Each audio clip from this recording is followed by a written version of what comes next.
Hello everyone, I hope everyone is doing well. So today I'm going to discuss about the F1 visa process. So in this video I'm going to show you how to start the F1 visa process. So I'm happy to guide you through the process. In fact, the F1 visa is a non-immigrant visa actually. We'll discuss about 8 important points that will give you the exact idea how to start the process. First most important point is you have to apply to the US universities and get accepted into the approved institution. The second point is receive an I-20 form, and the third point is you have to pay the service fees. That fee is required once you receive your I-20.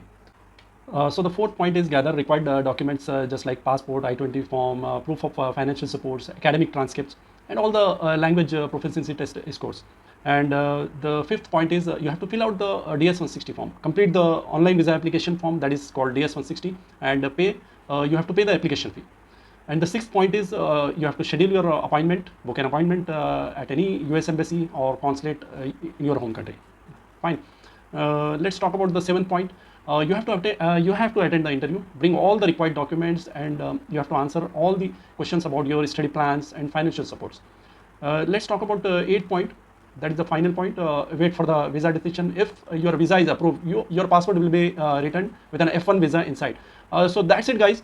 Hope you like this video, and but feel free to ask me specific questions or like clarifications on any step. I have started a F1 visa process series, and keep watching my videos.